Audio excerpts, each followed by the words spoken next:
The question was asked, when did I start to remember who I was? When did it all begin? Did it begin when I was a little child, or later in life, or recently? Everyone will be asking this question, if they aren't already asking this question about themselves, because we will all be going through this process of remembering who we are. We're going to remember that we're much more than who we are in this lifetime, that we've had millions of other lifetimes. Many of them were on this planet, and many of them were on other planets. And this memory is going to be returned to us because we're going to be turning on these crystalline grids within the earth. Well, actually, they're already turned on, but we're turning them on to turn on our consciousness, to return the consciousness into our DNA, which is going to make us remember who we are. So something had to happen to begin the activation of these grids, and to begin the activation of bringing the consciousness back into the grids so they could start to flow back into our DNA, so that by next year, 2017, people will start remembering who they are.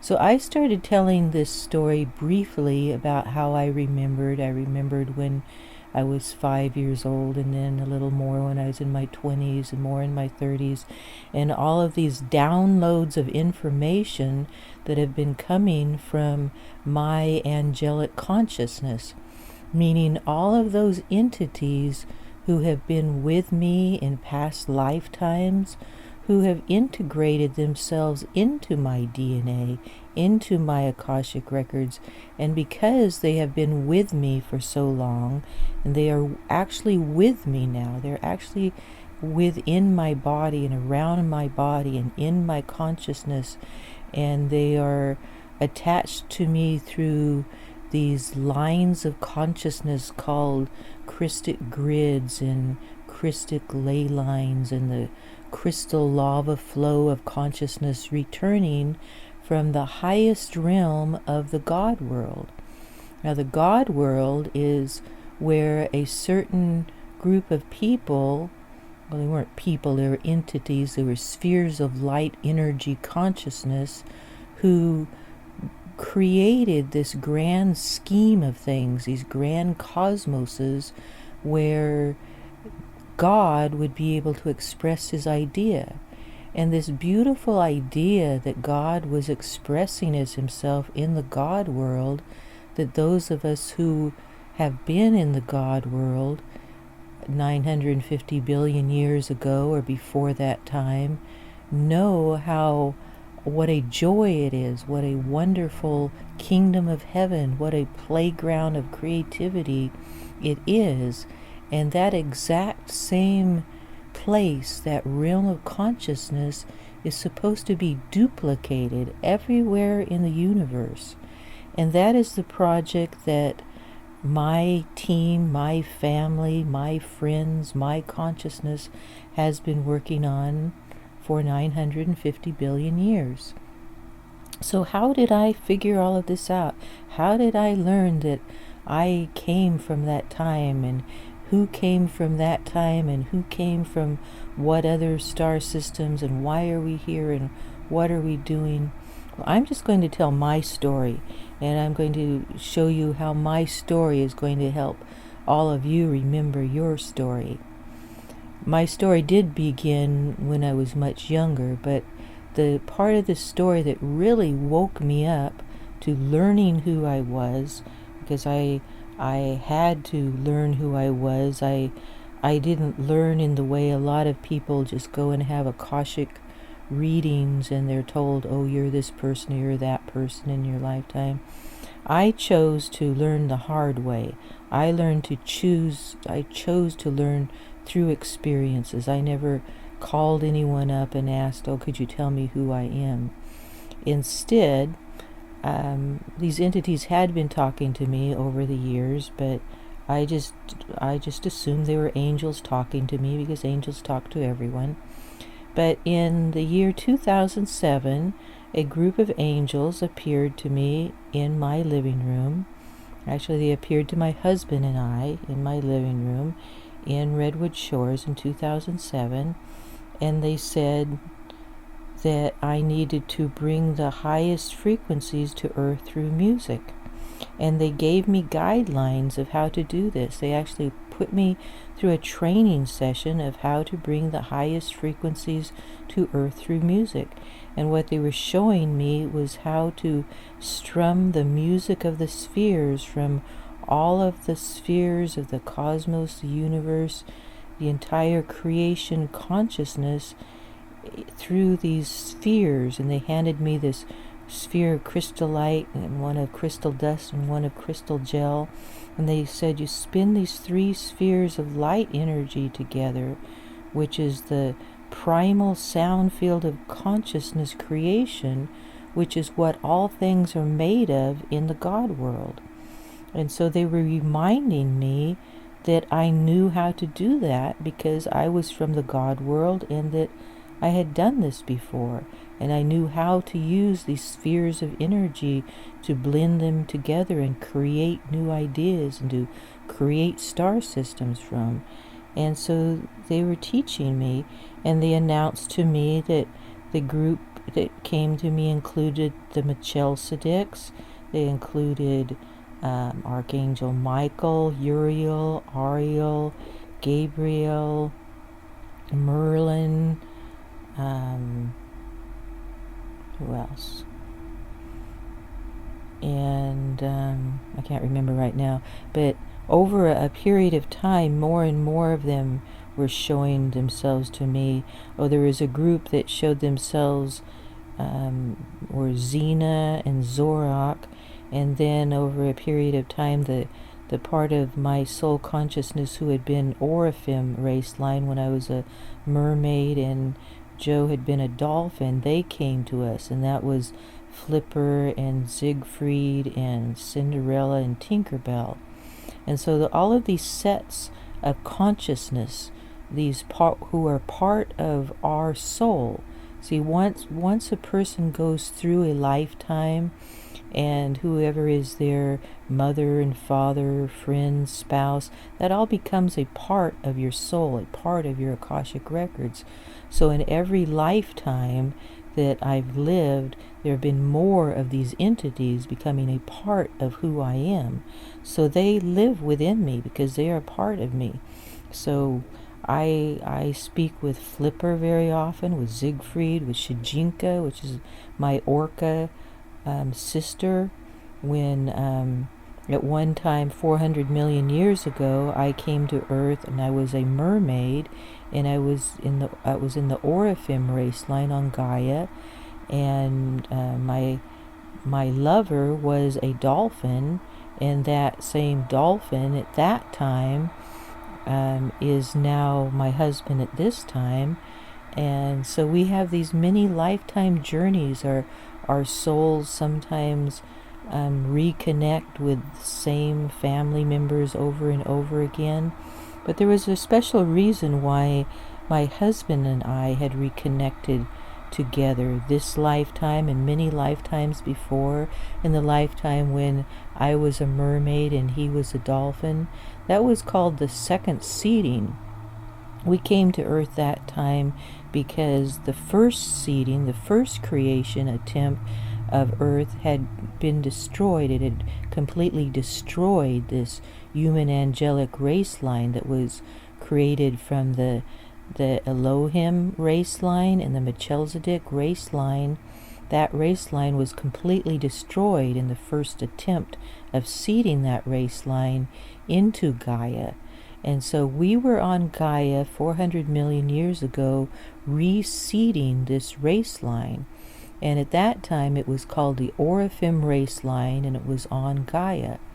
And so we were there together at that time, seeding Gaia as the mermaid and dolphin race line. And so now we have returned again to this process of reseeding our race line on Earth. And this is what happened to make us wake up and remember who we are. It was first this team of angels that appeared and taught us how to create this music. So we started creating this music by bringing the music of the spheres back through breaths of consciousness, connecting our consciousness to these entities, to these angelic entities who are a part of our race line, our consciousness, connecting to the frequencies of Source and connecting to the frequencies of Yeshua ben Joseph and Michael and Gabriel and Uriel and Ariel. All of these frequencies of consciousness were breathed into this music, and the breaths came from spinning the spheres of consciousness. That spinning of the spheres makes the frequencies rise higher and higher, and combining all of our frequencies of consciousness together until we braid our consciousness clear back into oneness with everything that we've ever been. So that was the first thing that we were taught when these angels appeared. So after we did that for several months, and we had actually already created about 6 albums of this music of the spheres using their exact recipe for doing it, one of the entities that had been with us through that whole episode came forward and appeared and said, "We need you to move to Monterey, California." We were living in Redwood Shores at that time, which is in the San Francisco area. So we were only about 1 hour drive from Monterey at that time. So my husband had a $90,000 job as an engineer in Redwood Shores, which is one of the nicest places in the whole San Francisco area to live. We're not Redwood City, it's Redwood Shores, which is an island where is very sophisticated engineers work there. So we were told to go to Monterey, that we had a very special thing that we needed to do there. And so we said, okay, we will do that. So my husband, Joe, gave his resignation, and we started packing our bags, and we moved to Monterey. We were completely moved in within a month from the day that Elika told us that we needed to be in Monterey. And as we were working on the process of moving to Monterey, Elika said, "We need you there to open an ascension portal." And then we said, okay, because we had studied some Kalantic science, and we knew about how to spin Merkabas and create ascension portals, and we knew these things. And we just thought that there were a lot of people saying that they were doing grid work at the time and teaching how to do grid work, and they felt that they had callings of doing this grid work, and others were saying they were opening portals and things like that. So we just thought we were just going there to do grid work like everyone else, except we knew we were doing it through music. We knew we were doing something different, because the angels wouldn't have spent all of that time with us teaching us how to create this music of the spheres music. That music was actually being created to create the ascension portal, because it is the music of the spheres, the spinning of the Merkabas containing the consciousness of all of the spheres of energy of the cosmic consciousness that creates an ascension portal. So it was the music itself that we were using, blending those frequencies together to actually drill a hole, drill a portal into the earth of consciousness. This consciousness so strong, so created from light and sound, that it could actually drill a portal through the earth, into the earth, to connect the Mother Earth's veins of life into the entire consciousness, into the stargates of the entire universe. So all we knew at that moment of time is that we were supposed to be in Monterey, and we were supposed to be there in May, ready to open an ascension portal by June. That's what we were told, so that's what we did. We went and and we were directed the whole time. Elika was obviously directing our search for our condo, because every time we found one we thought we liked, there was something the matter with it, and we kept moving on until there was one that just appeared and said, that's it. It was way out of our budget, but we knew that we were supposed to be there. We just knew it was right on the beach of Monterey, and there we could feel this certain angle. We could feel this angle of alignment, that it went directly to, there was a point coming out from Big Sur and a point coming out from the Sea Lamar and from Lover's Point and from Santa Cruz, and there was this point, this angle that intersected right in front of that condo, and we could just feel this frequency and this connection of ley lines. So we weren't creating the ascension portal like exactly through the condo we lived in, but it was actually connecting to this whole area of where actually the original mermaid and dolphin race line, that Orifim race line from the second seeding, this was exactly where we had lived before, where Joe and I had lived when we were here as a mermaid and dolphin 400 million years ago, was at that place right off the shores of Monterey, the Sea Lamar, that Big Sur area. You look directly there. There's a place called the Carmel Highlands Inn, and if you go to that hotel and you look through the window from the restaurant, you look directly out there, you can see exactly where the crystal cities of our original race line was, where the Orifim mermaid and dolphins. Of course, we traveled everywhere in the ocean when we were here, and we could, travel very quickly, hundreds of miles an hour. So we spent a lot of time on a lot of other places on Earth that are now island cultures that we lived in at that time, but our main home was there, and that is also still the main home of the mermaid and dolphin cities that are here on Earth now, which are now called the Clares. And so the Clares still live in that area, but they were not related to the mermaids and dolphins that were here 400 million years ago. So that is why we were directed to that place in Monterey to open that portal, and that is why Leica kept telling us that we had to open that portal because it was our portal, and that we had lived there before, and they kept saying, this is Mary's home, this is Mary's portal. And we didn't exactly understand why they kept saying this was Mary's portal, but we just kept using what they had taught us with the music of the spheres and following their directions, using the technology of how you open an ascension portal.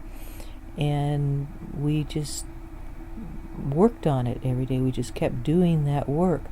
And the exact work that we did, there's recordings of the directions on, we made a set of recordings called the Ascension Kit and the Ascension Portal Kit and the Pure in Heart Kit, and those contain the journeys and meditations and technology that we used in creating that portal in Monterey, which was successfully created. We were told later by the angels and by Yeshua ben Joseph and by Leica that we were very successful in creating that portal. But this is the story of what happened when we were creating that portal. So we were there in Monterey doing this work, and one day we went to the bank to make a deposit, and on the way home from making the deposit, Joe turned to me and said that Marcus told him that there were 3 demons that were trying to possess us, and that we were in great danger, and that we needed to listen to him very carefully to guide us, to lead us through this, because we were in great danger at that time. And this message came to Joe. It didn't come to me so much, but from that time forward, Joe just started listening very, very carefully for directions.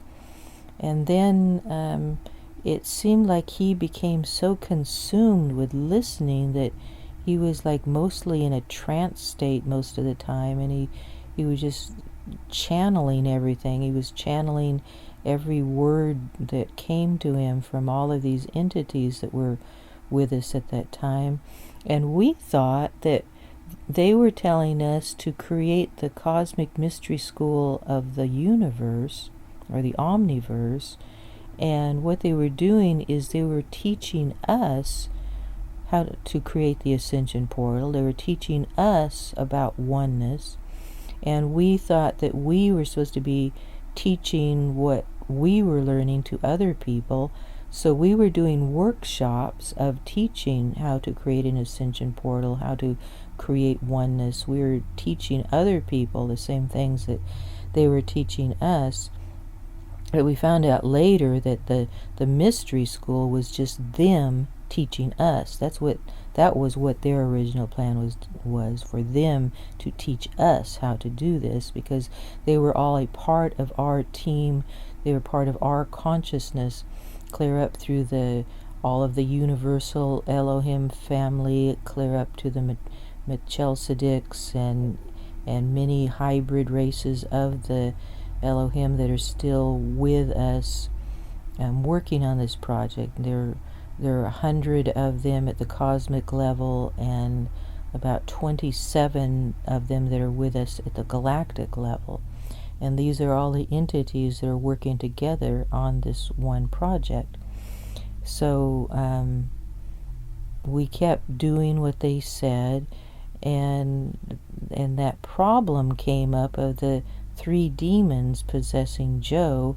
He was listening very careful for directions, and they told him, they were giving him direction. He was going out and almost staying in a trance all the time, and Elika was like living in his body and directing him, telling him what to do.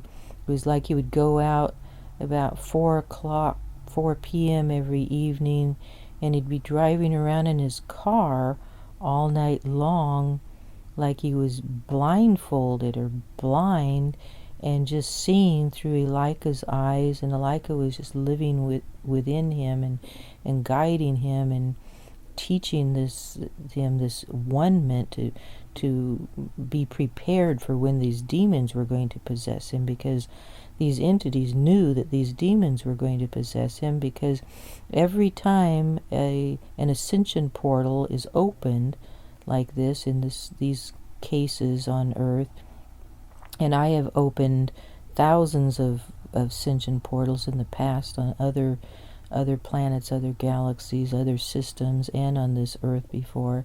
And it's been common for 950 billion years that every time there's a portal created, that's when fallen angelic races and demonic races will try to take possession of the bodies who are creating the portal, so that the portal will become their portal. So there were these 3 demonic groups, 3 race lines of demonic entities who wanted to take control of these ascension portals, so that the original angelic human Elohim race line could not return to Earth. And so as we were creating this ascension portal, the demons did jump into Joe's consciousness and take control of him. And Elika was there with him because he knew this was going to happen. And Joe kept driving around at night, and he started acting very strange. And then he told me that everything we had done to arrange to teach these ascension portal classes was wrong, and we need to not do the ascension workshop because all the information was wrong. And he said he wasn't worthy and he was no good and he shouldn't do this and he couldn't do this anymore. So that was a sign of the possession. The demons had entered him, and just filled him full of fear and told him he couldn't do anything right and told him he was wrong about everything. And so he just, his consciousness just started breaking apart, and he kept losing more and more of his self-confidence and becoming more and more full of fear. And then the next day he came to me and he said, we've got to leave, we've got to leave. He was just terrified. He was just so afraid. He said, they've taken me and it was so horrible, and you just can't imagine how horrible it is, and I'm living in hell, and they said if we don't leave they're going to do it to you too, and they're going to take you, and I don't want them to do to you what they did to me. And he loved me so much that he couldn't imagine this, what happened to him, what could happen to me. And so he was trying to protect me from these demons, and they said that they would leave us alone if we would leave. And I didn't understand at that time that the reason they wanted us to leave was they meant they wanted to take control of the Ascension portal in Monterey. And so that's why they wanted us to leave. They wanted our consciousness out of the Ascension portal so that they could take it over. So I felt like I needed to stay in Monterey to protect the Ascension portals so that the demons couldn't take them away. So I refused to leave. I stayed, and Joe kept insisting that he had to leave, and that was when he just went.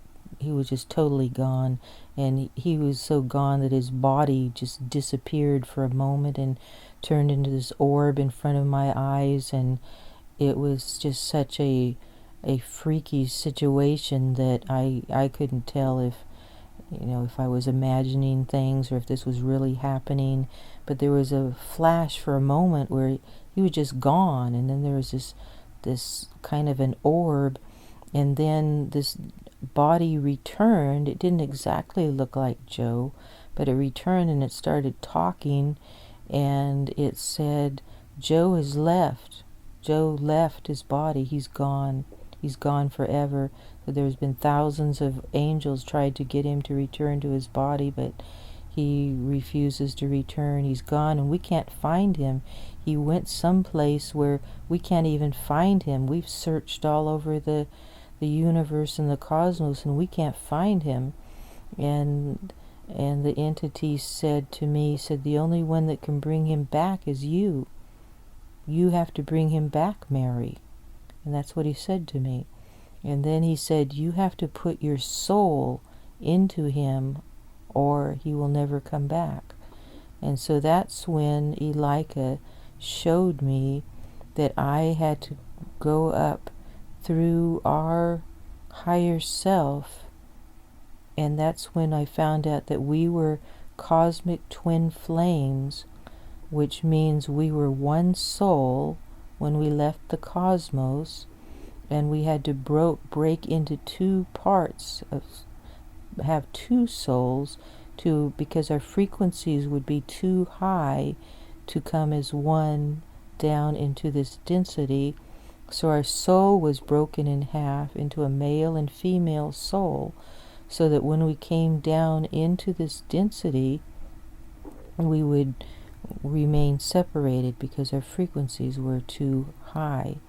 And so Elika told me that the only one that can bring Joe back is you, because you have the same soul. And then that's when he said, you are Mary Magdalene, and you are the soul of Mary Magdalene, and you must put your soul in him and bring him back. And so I learned that Joe was gone, and what Elika explained to me later was that his fractal consciousness, which is what we are as this body on earth, is 15% of our consciousness. And he said 100% of Joe's fractal consciousness was gone. He was completely gone, that 15% of him. So that 15% of him went back up to source consciousness, returned to God. And so I had to connect my soul, the Mary Magdalene soul, who was also in Source, on the spiritual side, in the God world, my higher self connecting to Joe's higher self, because we were one soul at that time. So I reconnected my soul into Joe at that level of Source consciousness and put that back into his body, and so that reconnected his higher self back into his body. But it took a long time for that 15% to be returned to Joe. Joe was basically an empty vessel, but my soul was within him and reconnecting to him from our higher self-consciousness. And that took a while for that reconnection, because a 100% different version of Joe was being plugged back into his consciousness, because 100% of him had to leave his body in order to carry those 3 demons back to Source. So he insisted on going all the way back to Source, which is what we call dying. So he went through this death experience to take those 3 demons to Source, leave them there, and then I had to connect my soul, which was the other half of the Mary Magdalene soul, into Joe at the higher self level to bring him back. And so that is how Elika showed me how to do this, and how my entire Elohim family of consciousness showed me and taught me how to do this. But they said they could not do it. There is none of them that could do that. The only one that could bring him back was his own soul. So we were a twin flame, cosmic twin flame soul. There are twin flames who are not cosmic twin flames. Cosmic twin flames are the only ones that have the soul in the God world and separate the soul into 2 parts to come down into this density for the purpose of creating these ascension portals. So this was our mission on earth, was to separate the soul of Mary Magdalene, come down here as two souls, the male and the female. The female soul actually contains more frequencies than the male soul. And the female is considered the magnetic, and the male is the electro. So through that electromagnetic connection, the female soul can pull back the male half of the soul back into their body. So this is what I was doing at this time. But while I was trying to do it, Joe was still kind of in this weird mode of reality where he was both becoming Christ consciousness, because he was having this higher version, higher vibration, higher energetic version of himself brought into his body. But at the same time, he was telling me that I was in danger because they would do this to me. So he insisted on leaving. So he just disappeared. He was gone. I didn't know where he went. And that's it. And this body, this other entity that was there, which I later learned was Elika, said to me, "You're in danger, leave." So I left the apartment for a few days, and when I returned, there was nobody in the apartment. It was empty. Everybody was gone. And that weekend was when we were having the workshop, the Ascension Portal workshop. And so there were people staying at the hotel next to our apartment that weekend for the workshop. And so I stayed with a friend that was taking the workshop, because I left the apartment without any money or identification or my keys or anything. I just left the apartment because the whole thing was just too freaky for me. So the next part of the story is I just tried to put together the story of what happened until just a few months ago, when Elika finally told me the whole true story of what happened in 2008. So Joe disappeared. I came home. The car was gone. So he took off in the car. And before this happened, the angels told me to collect together all of my important documents, like all of the bank documents, identification. They said, get everything together ready, like if you're moving to a foreign country. Get all of your passports, your driver's license, ownership of all your ownership papers, everything proving your most important documents. So I just went to our safety deposit box and put the whole safety deposit box in the trunk of the car, and with all of this most important things in it. And I had done that like several days earlier. They had told me to do that. So when the car, and I also packed a suitcase of clothes. They told me to do that too several days earlier. So all of those things were already in the trunk of the car, and the car was gone. And so Joe had driven away, and I didn't know who was living in his body at that time. But I had a friend who was a very good channeler, being able to pick up on transmissions of where his body was, and she told me that he was driving towards Bakersfield, and then he was driving towards Arizona, and I found out later that that was true. But so Joe was driving. He was gone for several days, and he was driving his car around out there in the desert someplace. And then all of a sudden he drove back to Bakersfield, and he rented an airplane, and he flew that airplane from Bakersfield to Monterey, and immediately 1 hour later flew the airplane back to Bakersfield.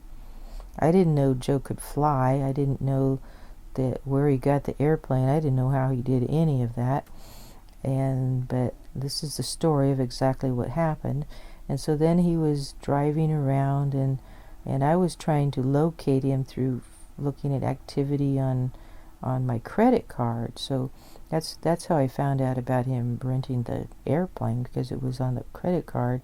So I called the people at the airport where he had rented this airplane, and I asked them if they could tell me anything about him. Was he okay? What was he doing? Was he crazy? What was going on? And he said no, everything was fine. He said they paid him and everything, and he said that the only thing they could say about him is that he really stunk, and it looked like he hadn't changed his clothes for a very long time. That's the only thing they could tell me about him. And then when the next thing I heard about Joe, the angels were talking to me. They had talked to me that night, and they said, well, Joe is just kind of driving far away. He's driving towards Mount Shasta now, and we don't think he's ever going to remember you again, and he's never going to come back, because his mind is totally gone, and he doesn't remember you anymore, and I don't think he's ever going to come back. And they said, well, there's only one way that we can get him back in his body and remembering who he is if we have him laying horizontally for a very long time. Then we'll be able to get him back into his body. And I said, well, that's fine with me. I'd rather do that than him forget me forever. And they said, well, doing this might kill him. And I said, well, I'd rather have him dead than have him alive and never remember me again. That would be horrible. And so they said, okay, well, we'll arrange for that. And then early in the morning, I got a phone call from the Mercy Hospital in Redding, and they told me that Joe's body was laying out in the middle of a freeway after a 10-ton truck had thrown his body across the freeway, and another 10-ton truck ran over him, and then 5 cars ran over his body, and they picked him up in a helicopter and took him to Mercy Hospital. He was driving. He was on his way up to Mount Shasta, and the angels directed them to be picked up by the Mercy Hospital instead of the hospital in Mount Shasta, for a very good reason I found later on. But so I got this phone call, and then I called a taxi and went directly to the airport to get to the Reading Hospital as soon as possible. And so I was waiting for the plane, and then when the plane arrived, they said, well, the flight has been canceled. They said that there was something matter with the airplane. I couldn't get out until the next day. So I went back home, and a very interesting thing happened that morning. I think the plane was scheduled to leave at like 10:30 or something, and this man knocks at the door, and he says, oh, remember we met about a week ago? And that was the time when Joe was going crazy, and he took all of our CDs, all of our music, all of our spiritual books, anything in the house that was spiritual, every valuable possession I had, and he threw it in the garbage because he was possessed and he wanted to be free from anything that was spiritual. And I had met this man when I was walking on the beach a few weeks earlier, and had told him what had happened with Joe's possession and stuff, and that he had thrown it away, and I said if he wanted to help me, I'd really appreciate it. So he shows up that morning with a bag full of all of my most precious belongings, all of my spiritual teaching books and recordings and everything.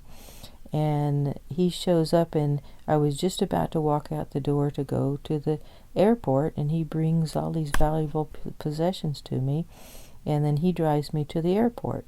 So I didn't even have to call a taxi.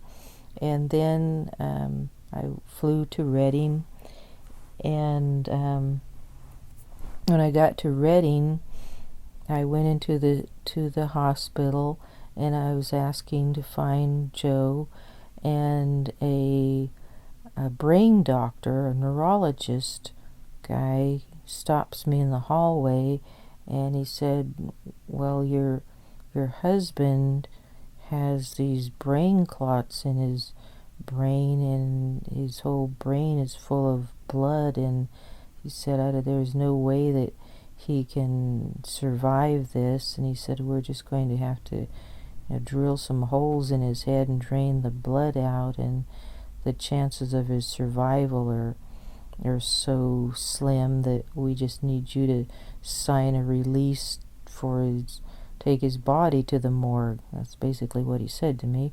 And I just said, no way. I said, I'm not giving you permission to do any of those things. And I said, I want you to take me to my husband now. And so I went to the room where they were just about to unplug my husband and take him to the morgue. And I put the music on his ears that we had recorded together, because I knew we recorded the frequencies of his consciousness together with the frequencies of my consciousness, and I knew by doing this it would bring our souls back together. It would put my soul back into his body and connect that higher self consciousness that was removed, that 15% of him, back into his body, so the real Joe could return to his body in a higher form from his higher self. And then the next morning the doctor said, oh, well, Joe seems to be just fine. The blood clot doesn't seem to be there anymore, and his brain seems to be working just fine. But Joe's body was broken into thousands of pieces. He had over 1,000 broken bones in his back and in his legs, and his head was cracked open. He had been hit by a 10-ton truck thrown across the freeway, had another 10-ton truck run over him, and then the truck drivers had pulled over, and they were talking to each other, and on the 9/11 report they said there was no way of stopping the traffic. The traffic just kept coming. They had no way of stopping it, and they said from where they're watching, they said one car drove over his body, then another, and they said they saw 5 cars drive right over the top of Joe's body, and so that you can imagine the condition that his body was in. So his body was all broken into many pieces. There was a crack across his head, but the blood clot had disappeared. And later, and I talked to Elika just a few months ago, he told me that they had done this. They had changed the chemicals in his brain, and that's what they did in the hospital. So this was a different healing episode than what had happened with the 3 demons possessing his body. But Joe's consciousness was still out of his body, so he was living in this spiritual self, this higher self, and I could see it around his body. There was this blue sphere around his body, about 3 feet around his body, and I could feel that that's where Joe really was, and I was talking to Joe outside of his body, not to the body that was all looked kind of like Frankenstein laying on the bed there. And I could just feel that was Joe, and he was up in his higher self more than he was in his body. And so what I found out later from Elika, which makes this whole story become very interesting at this point, that same day, the first time I saw Joe again, my mother and my brother showed up at the hospital, and they said they had heard about the accident on the radio, and they heard that our car, the car that Joe was driving, actually Joe was not in the car when he got hit. The car had stopped, and he got out of the car, and that's when he was hit by the trucks, when he got out of the car. And so the car was still parked there on the side of the road, and it was taken to the police impound station. So the reason my mother and brothers showed up was to take me to get the car, and they drove the car home. But what was interesting when I went to go look at the car was the car had several albums, music albums, and it wasn't the kind of music that Joe ever listened to. I'd never heard him have any interest in that type of music, and you could tell that his guitar was in the back seat, and you could tell somebody had been playing the guitar. Somebody had been listening to that music and playing the guitar. So later I asked Elika, well, if Joe was possessed and Joe wasn't in his body, who was driving the car? And Elika said, I was driving the car. He said Joe was out of his body. He said Joe was actually out in a third dimensional planet who was going through something much worse than this planet is going through, and it's called Telepasades. And Joe had lived in Telepasades for several lifetimes, and he was known as a savior there, kind of like the Jesus Christ on this planet. And so he was actually off on Telepasades this whole time. That's where Joe went. And Elika said that he was managing Joe's body while he was gone. So I wanted to know, well, then who was it that was playing the guitar and listening to the music in Joe's car if Joe was off in Telepasades and they were listening to the type of music that Joe never listened to? And so who was playing the guitar? Who are these entities living in his body?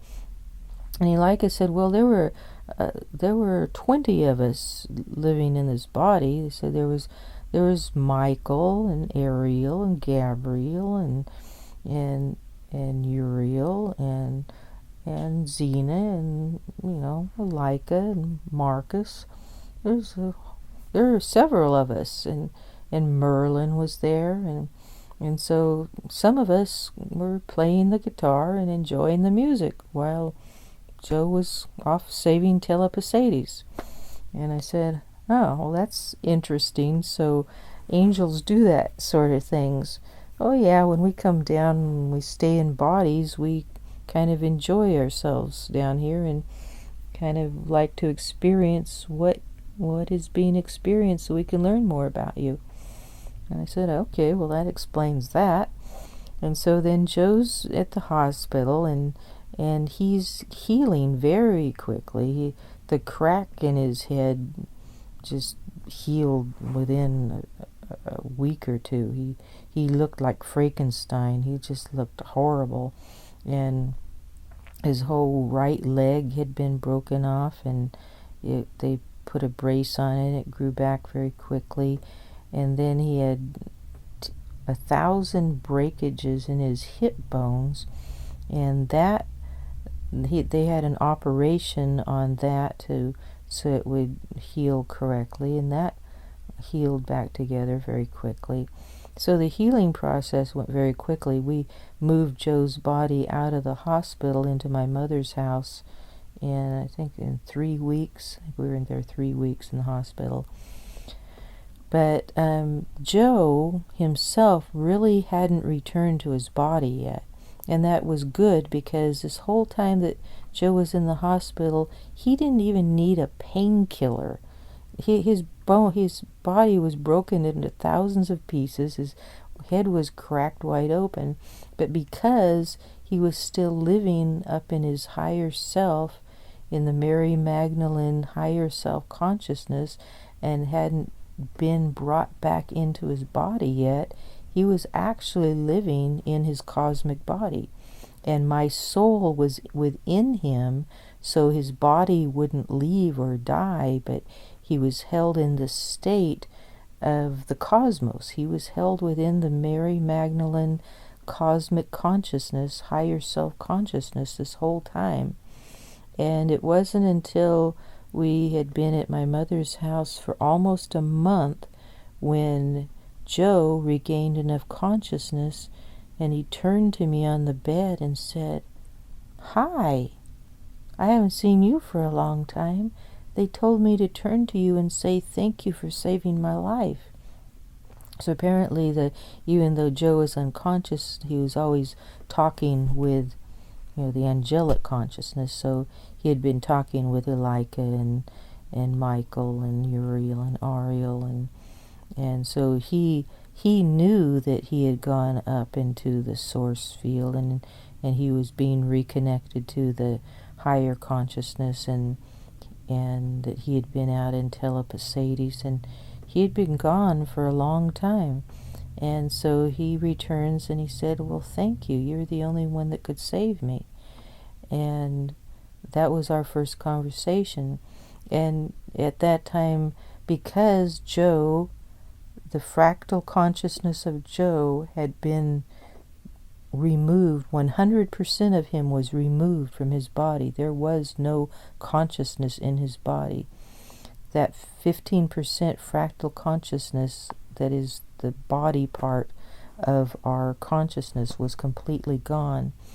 And so that 15% was taken up to source, and it was brought back into Joe as a higher frequency, a higher consciousness, because it was brought in from our higher self. The Mother Mary Magdalene higher self brought back into him. So what Elika told me later, that this was allowing Joe to experience the earth experience with a higher vibrational reality.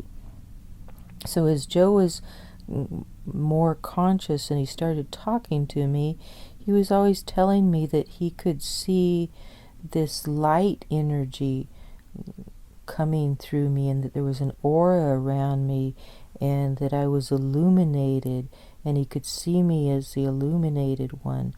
So he was seeing through the eyes of our higher self, our Mary Magdalene higher self, and he was seeing me, the Mary Magdalene self, as the illuminated one. And then he would say that if he closed his left eye and he looked through his right eye, he would see this illuminated one. He would see this fifth dimensional reality around him. But if he closed his right eye and looked out of his left eye, he was still seeing a third dimensional reality. So he was both living in the third dimension and the fifth dimension at the same time. He could see all of these realities. He could see fairies. He could see my body glowing. He could see these auras. He could see all of these things, because he had been reconnected to a higher vibrational experience. And so that brings us up to the time of when Joe started learning who he was again, and he was like a 5-year-old. He didn't know how to do anything. Again, remember, he had 100% of his self removed, which means his thinking brain. Everything in his thinking brain, everything that he ever thought about, everything that he'd ever learned was removed from him.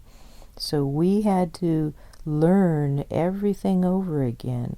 I had to teach him his name. I had to teach him about his family. I had to reteach him everything.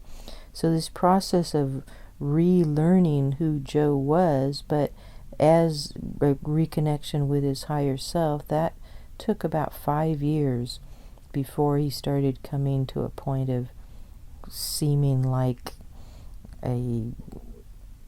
not an adult, but at least a 12-year-old. He started seeming like a 12-year-old that kind of knew what was going on in the world.